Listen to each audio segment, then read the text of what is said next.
Hello friends, today I am going to show you how to change the chain set of KTM Adventure 390 by yourself. But first, I am going to show you what are the signs of a worn out chain set. I am going to show you what are the changes that happen in the chain set that indicate that it is time to change the chain set, replace it with a new one. So let's start. This is the old chain set that I have taken out from the bike and replaced with a new one. So I would like to show you some changes that I noticed in the chain set that indicated an urgent need to replace it. Let's get on to it.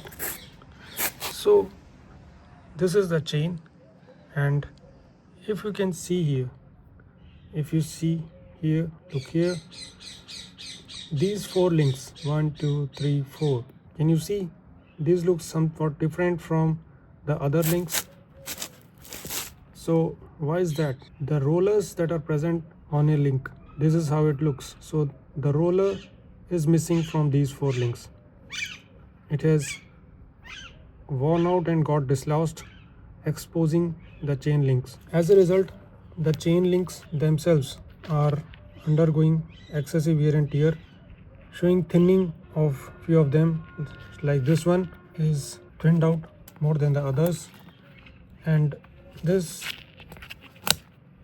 absence of rollers is going to cause progressive wearing out of these links, and who knows, in time they might get snapped, and the chain might snap and cause a mishap. So these are some concerning signs of wear and tear. Now let's move on to the front sprocket. As you can see here, there is an uneven wear of the teeth of the sprocket, giving rise to a crooked shape of some of the teeth, like this one, this one, this one. So this happens because of more tear on one side than the other. Again, there are some concerning signs of wear and tear on this sprocket, like broken teeth.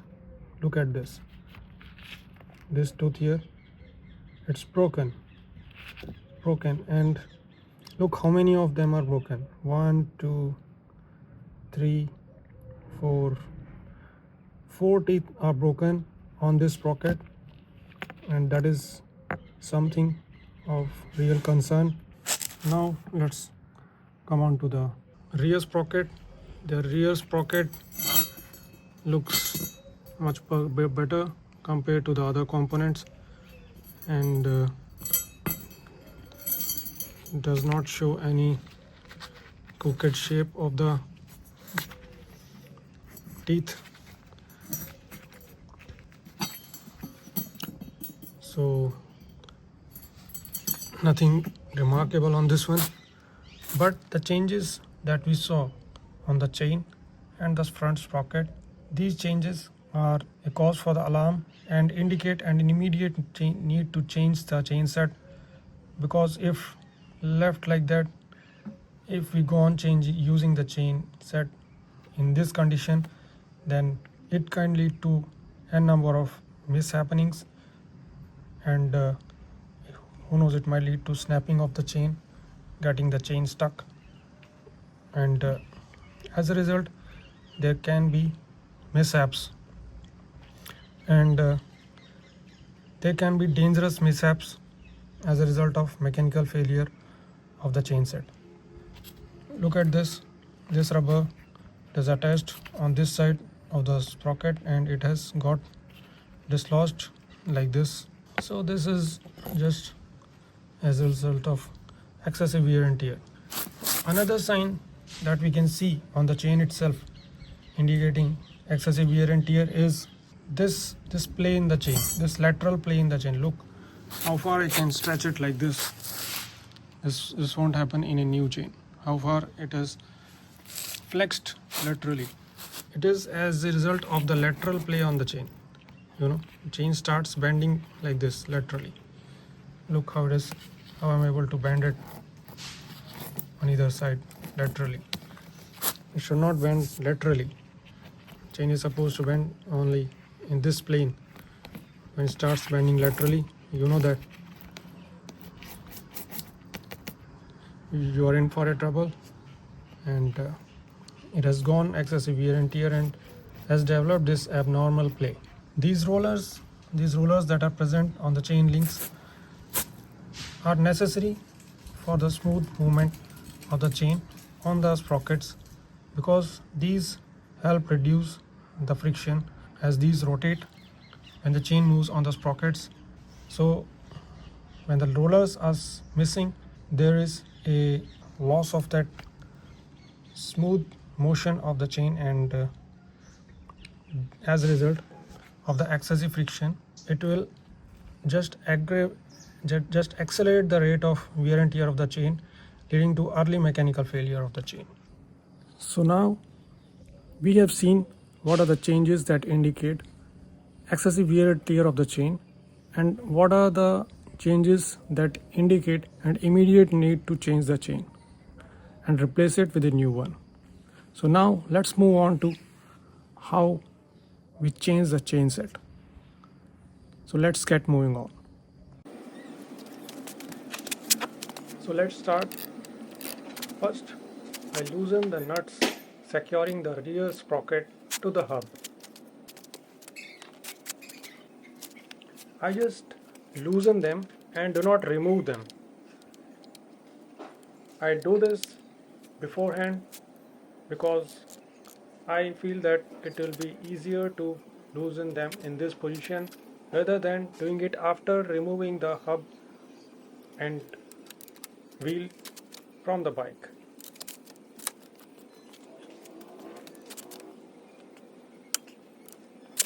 Then I remove the nut securing the swing arm to the bike. In the meantime, I also remove the nuts holding the chain cover.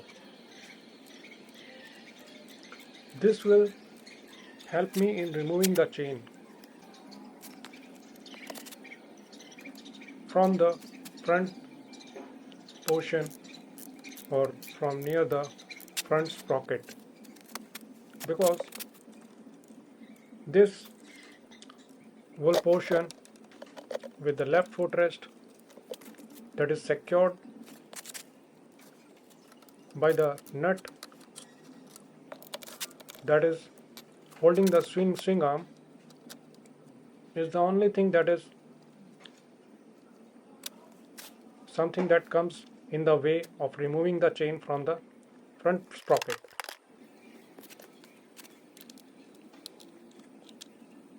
And taking it out.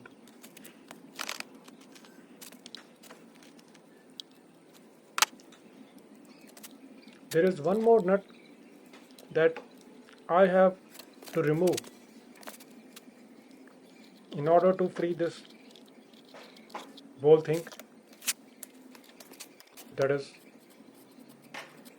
consisting of the left footrest.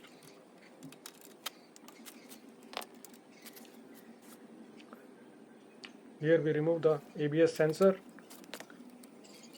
I remove the cover over the front sprocket. Now I loosen the nuts that is holding the front sprocket onto the drive shaft. Now we remove this portion that secures the front sprocket. This small thing, let me know what we call it.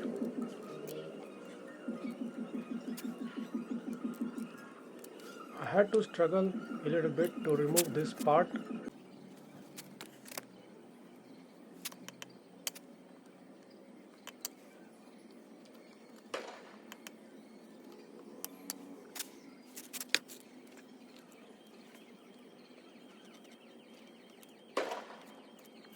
I tried various different methods before I finally succeeding in removing it.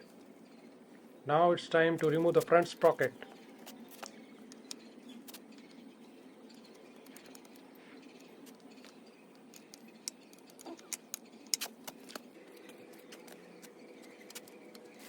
Before I remove the front sprocket, I have made the chain loose by moving the wheel to its forwardmost position so that the chain becomes loose.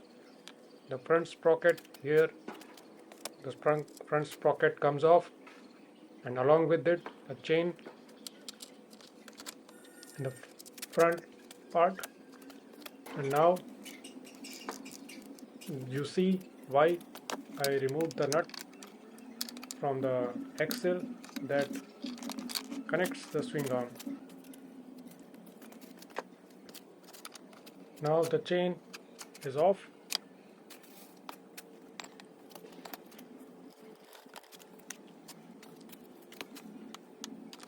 And now it's time to remove the rear axle and the wheel so that we can take out the hub to remove the rear sprocket from it. You have to be very careful while removing the rear wheel to avoid damage to the ABS plate.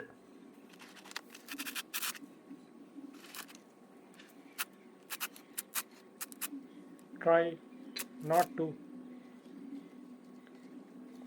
let it hit against any metallic object and secure the ABS sensor properly.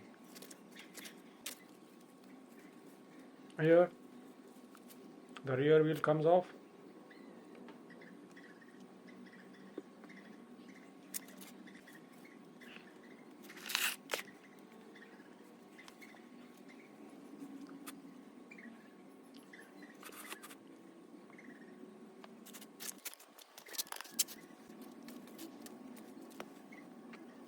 Now here we remove the hub. Here it comes off, here it comes, and now we'll remove the bolts holding the sprocket onto the hub.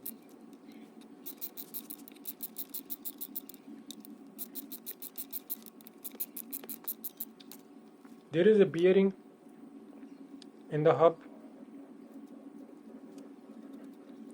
and you must check for any play in the bearing, and if there is any play you need to replace that bearing too. In my case the bearing was just fine, so I did not remove it but replace it.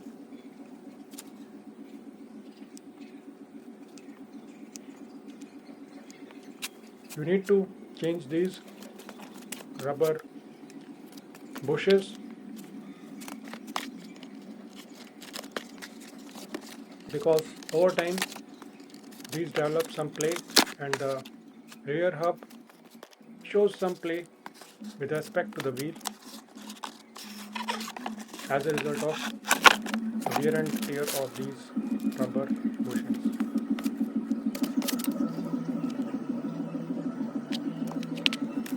Now we have installed the new rear sprocket. We are going to put new rubber dampers.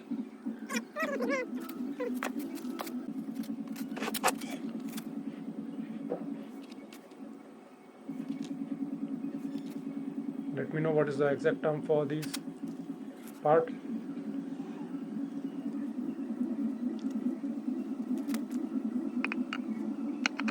Now here it goes. The rear hub is back in place.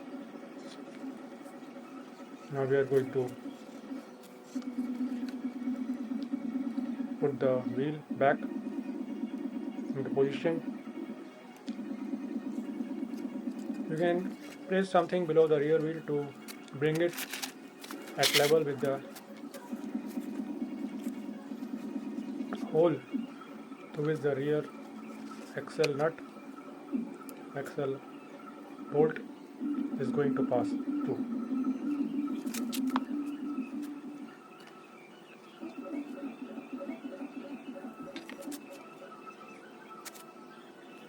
Looks good enough. In position now. Now we are going to put the rear axle nut on.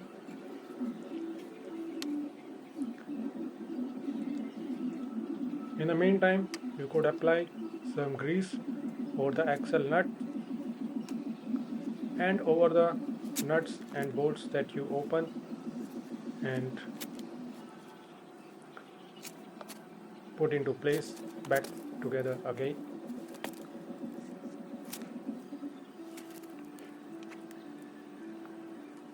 Checking for the alignment of the holes so that it becomes easier to put the bolts back in. So it goes in quite easily. You need not use any hammer for the process.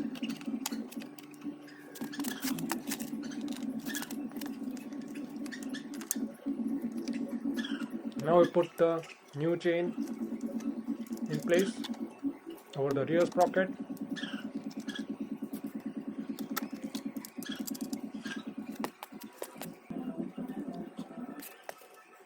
Now the unit holding the rear footrest,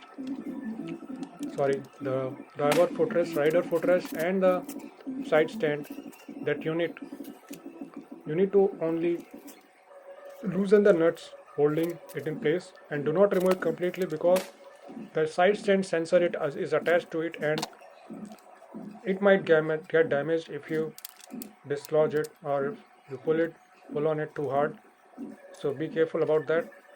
Now I had to put some effort to put back the front sprocket. I had to struggle a little bit. So with some struggle I was able to put it back on. Now install this piece that is securing the front sprocket and replace the two nuts holding the front sprocket in place.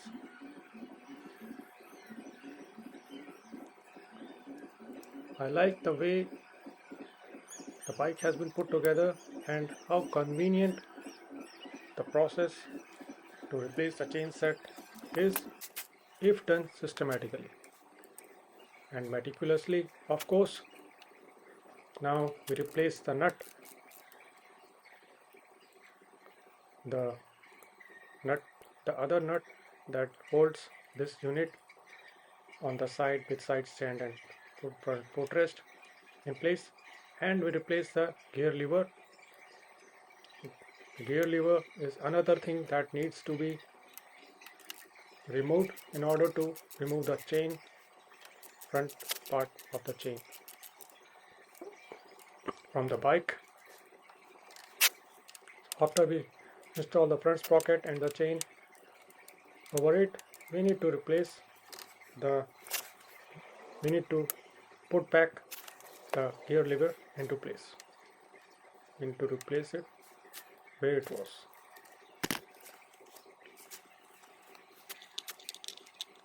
Now we put back the cover over the front sprocket.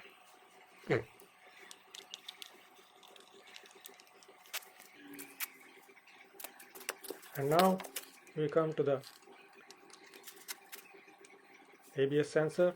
Replace the ABS sensor to where it was.